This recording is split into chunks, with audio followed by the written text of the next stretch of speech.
La semana en RCR, actualidad, entrevistas, comentarios del acontecer nacional e internacional en la semana en RCR.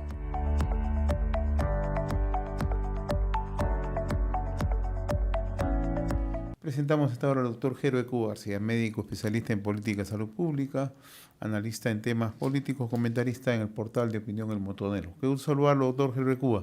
¿Cómo está usted? Muy amable. Señor José Hernández, un saludo a través suyo a todos los peruanos. ¿Cuál es su análisis de la presente semana en el tema político, para luego entrar al tema que es su especialidad, ¿no? El tema de política de salud pública, ¿no? Creo que el gobierno y la presidenta en este caso ha continuado con sus visitas, sus salidas, como se dice, a la calle. Eh, Ha intentado otra vez juntarse con la gente. Tiene algunas dificultades para hacerlo, pero lo bueno es que lo está haciendo. Y ha tenido, se ha buquelizado la política, toda la población ha estado viendo el tema de seguridad nacional, el tema de seguridad interna, el tema de la experiencia de Bukele. Otra vez esta semana, una vez más, se ha continuado con ello. Por otro lado, ha sido la presentación del presupuesto de la República al Congreso de la República. Todo esto ha generado debates en torno a la política menuda. No ha habido mayor debate en relación al debate que estábamos acostumbrados, que era el debate antisistémico, ¿no? El debate que ponía en jaque, digamos, la misma estabilidad de gobierno. En este caso no, ya son discrepancias al interior de cómo se hacen las políticas, de cómo se hacen las cosas, pero ya se ha evidenciado el convencimiento de las fuerzas políticas y de la población en general que el gobierno de Dina Boluarte quedará hasta el año 2026. En ese escenario se ha levantado muchísimo el tema del presidente del Congreso, que continúa, que la bancada de Alianza por el Progreso le ha ratificado en todas sus formas y su confianza al presidente del Congreso, que el presidente ha señalado que legalmente está expedito para el cargo, no tiene ningún impedimento de ningún tipo para hacerlo y que se somete a las investigaciones éticas que le haga el Congreso. Para esto ha habido una inclusive sesión en la Comisión de Ética para admitir su proceso, y el hecho está que ya está admitido por unanimidad. Lo que va a ocurrir ahora es que vaya a acabar el proceso, pero esto tiene su tiempo y es obvio que por lo menos va a 90 días para adelante, si es que todo va siguiendo el proceso natural, para sacar algunas conclusiones. Y en el lado del Congreso, ahora va a ser citado la próxima semana el presidente del Consejo de Ministros con su gabinete para hacer la sustentación del proyecto de presupuesto para el año 2024. En consecuencia, el tema está parejo, el tema político. Las discrepancias que hay son al interior del sistema y que no ponen en jaque de ninguna manera la estabilidad del gobierno. Pero esta semana, cierto, o sea, no ha habido mucha, digamos, esta discrepancia política abierta, pero el tema económico comienza a preocupar, doctor Cuba, ¿no?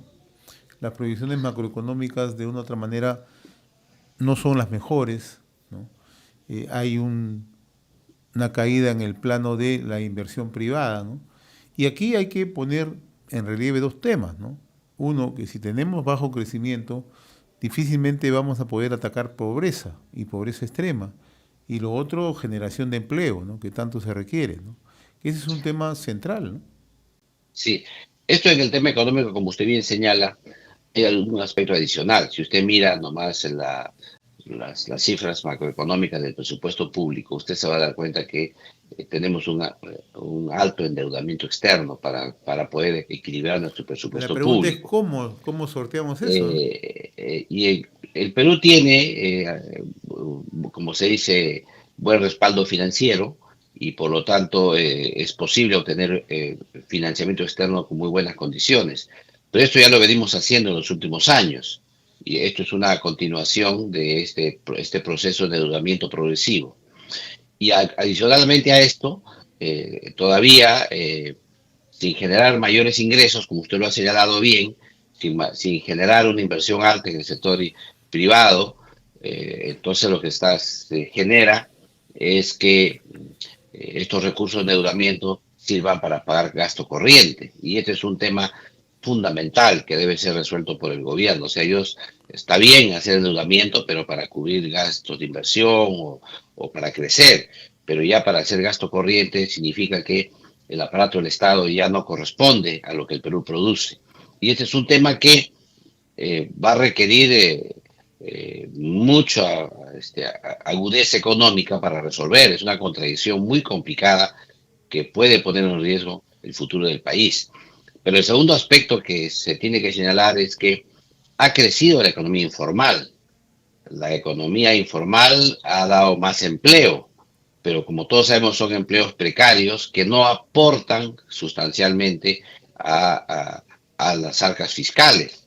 Esto debería también verse la forma de emprender algún proceso de formalización de determinadas, si no de todo el país, de determinadas regiones que tienen alta informalidad, para recaudar siquiera algo, pero además introducir mecanismos de control para los temas ilegales.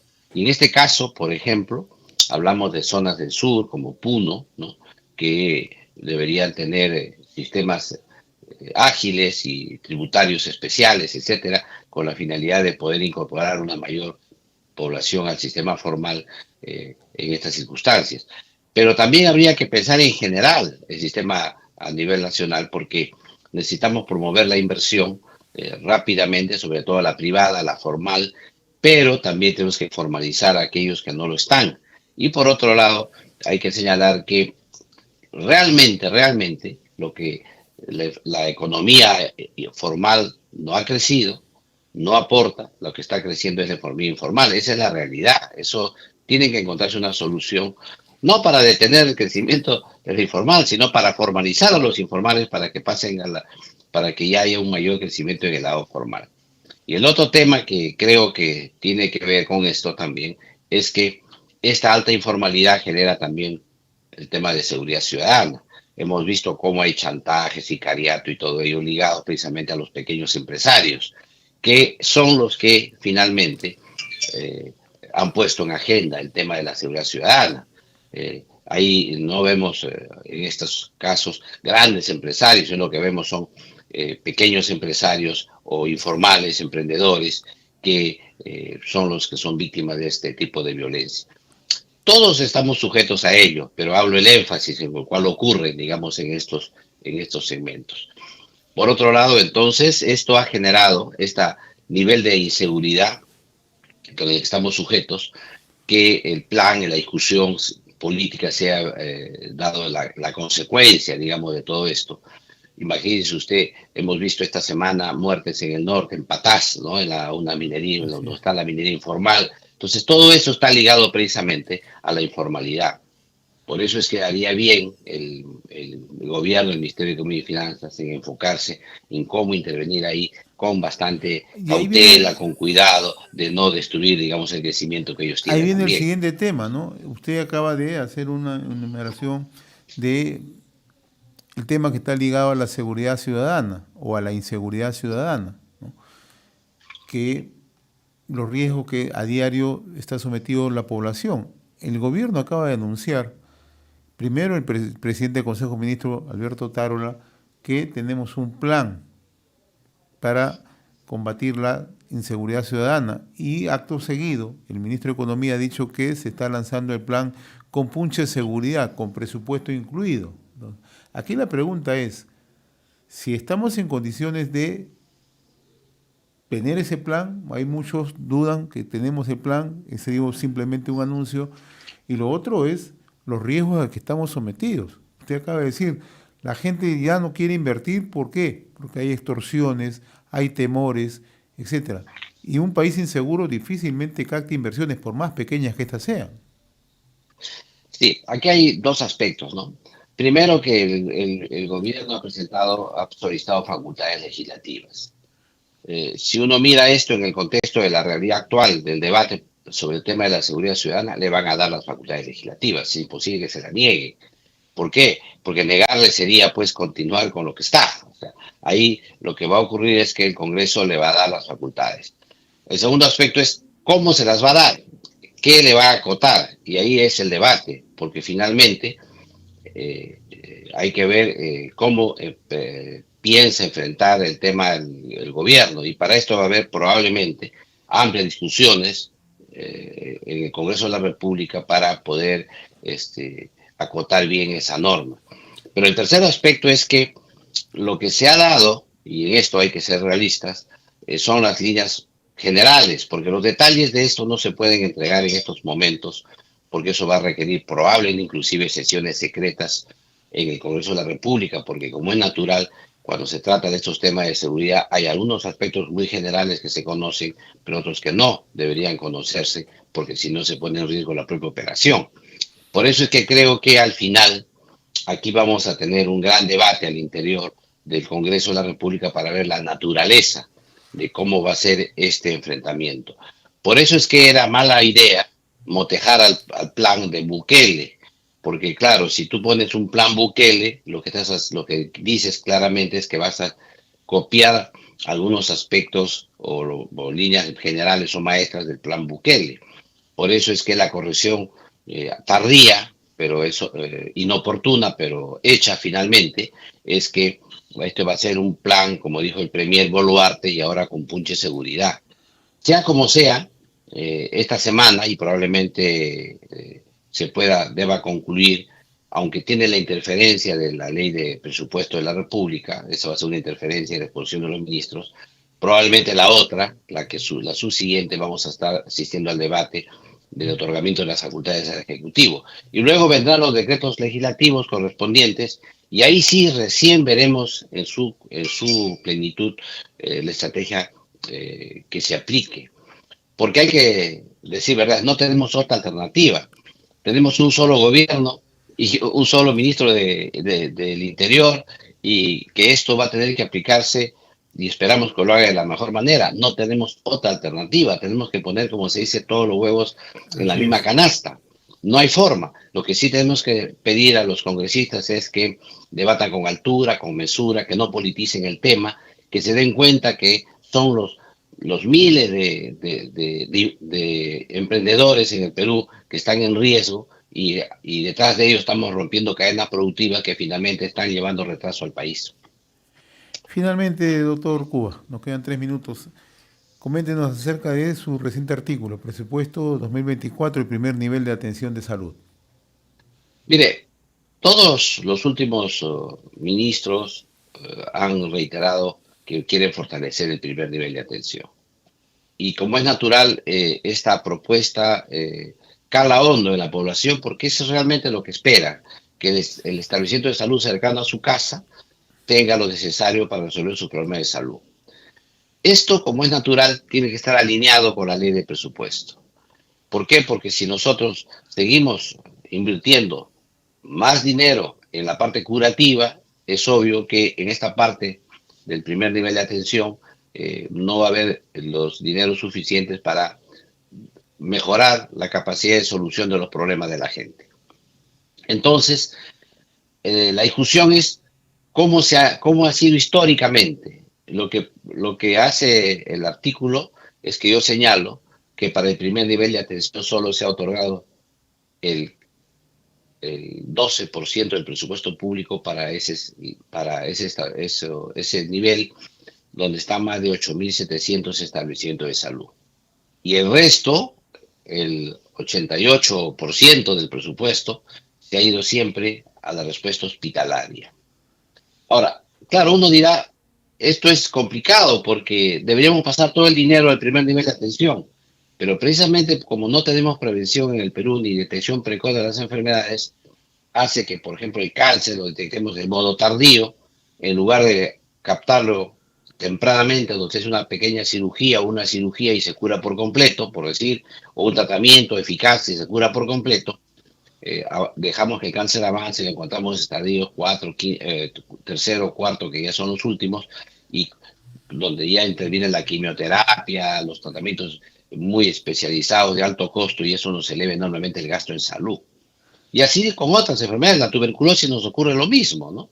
No lo detectamos a los primeros síntomas, sino ya cuando el paciente comienza a botar sangre, ¿no? Entonces ahí en ese momento decimos, este señor tiene tuberculosis, tratamiento, queda con cavernas en el pulmón, hace bronquiectasis, una serie de complicaciones a futuro y esto nos cuesta enormemente.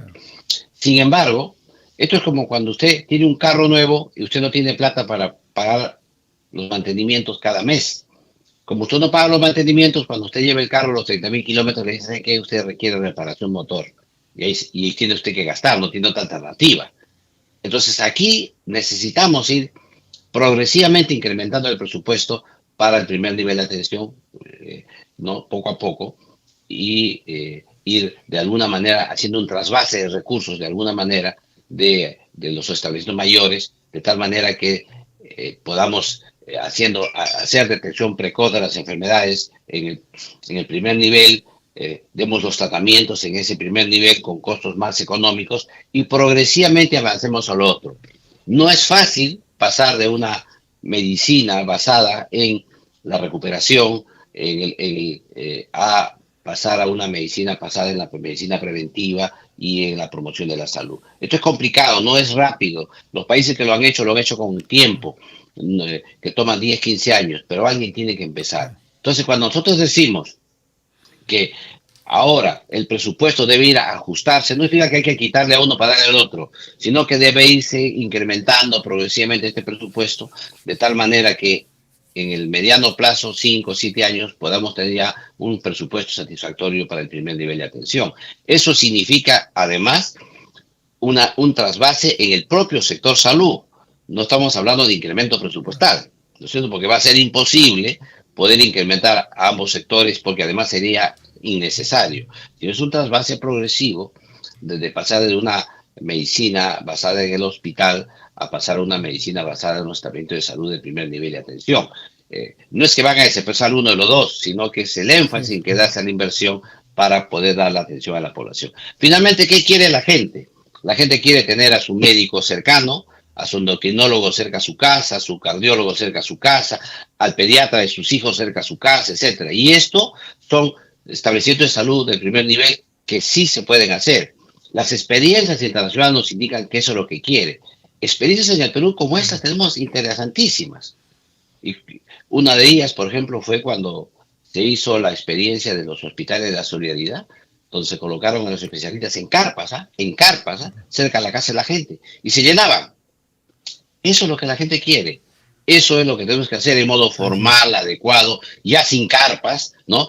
Con los estándares de calidad adecuados, llevarle a la gente cerca de su domicilio, porque finalmente necesitamos mejorar la atención médica y de salud de todos los peruanos. Doctor Javier Cuba, como siempre muy reconocido por esta comunicación, cada sábado a través de RCR y La Semana. Buen día, muy amable, gracias. Un abrazo una vez más. Gracias, señor José Hernández. Gracias. Hemos presentado La Semana en RCR.